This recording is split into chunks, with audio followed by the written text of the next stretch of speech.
beaucoup, chers collègues. La parole est à Madame Nathalie Elimas, au nom du groupe MoDem.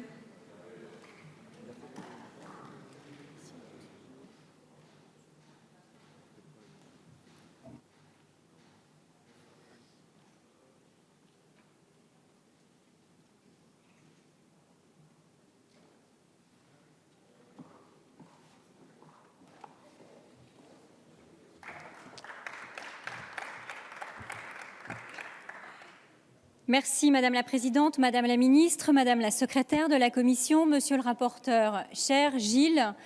Je veux tout d'abord saluer l'initiative de nos collègues du groupe Les Républicains et en particulier de Gilles Lurton, grâce à qui nous examinons ce texte aujourd'hui.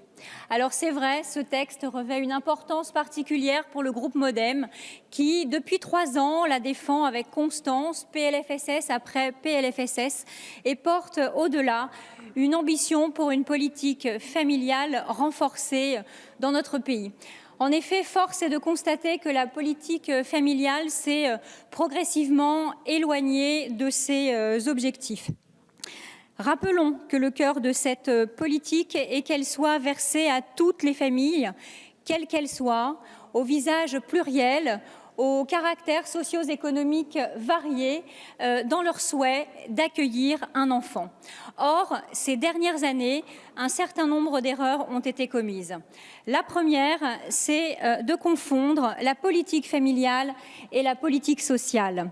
Si le soutien aux familles les plus modestes est essentiel et même incontestable, il ne peut constituer la seule orientation de cette politique. Ensuite, les coûts portés successivement et qui ont pénalisé lourdement les familles, et là je pense en particulier aux familles intermédiaires qui subissent une double peine. La première, c'est celle des coups de rabot portés successivement au quotient familial. Et là, le résultat est clair et sans appel, avec une augmentation d'impôts de 790 € en moyenne par an.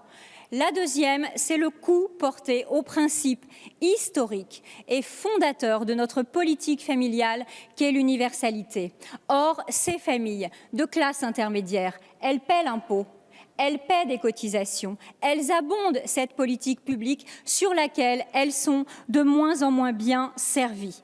Corollaire, la natalité. La natalité qui est décroissante dans notre pays depuis 2014-2015, année où successivement ont été portés ces coûts au quotient familial et à l'universalité. Or, nous savons que la natalité est dans notre pays un enjeu majeur parce qu'elle est la condition du financement de notre modèle de protection sociale et de dépendance à l'heure où nous venons de créer la 5e branche de la sécurité sociale.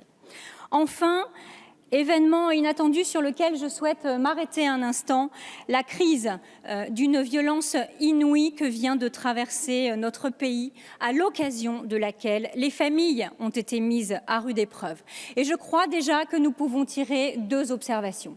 La première, c'est que la famille est apparue, même réapparue, pour ce qu'elle est véritablement, c'est-à-dire une valeur refuge, le pilier des solidarités, le berceau de la cohésion sociale, c'est la famille. Alors évidemment, elles ont fait preuve de beaucoup de force, mais cette crise a aussi mis en exergue les inégalités et les fragilités persistantes de notre système.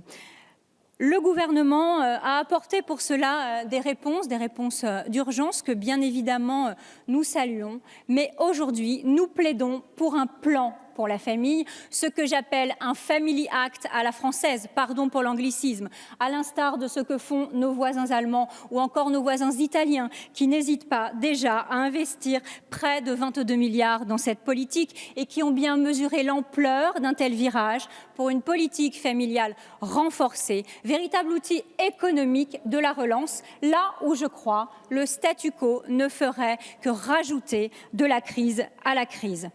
Dans quelques jours, la mission d'information sur la politique familiale que j'ai l'honneur de présider, et je salue son président Stéphane Viry, rendra des conclusions pour une politique familiale moderne, juste et plus efficace. Et parmi celles-ci, le texte qui nous rassemble aujourd'hui pour le versement de la prime à la naissance avant la naissance. Alors c'est très simple, c'est une mesure de bon sens et c'est une mesure de justice sociale.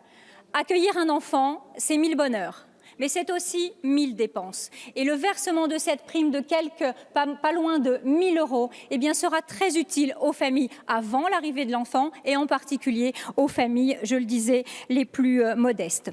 Voter ce texte aujourd'hui ne serait pas, comme vous l'avez dit, Madame la Ministre, une mesure cosmétique. Non, je crois que ce serait véritablement un premier pas symbolique vers une politique familiale à la hauteur des enjeux qui se dressent devant nous.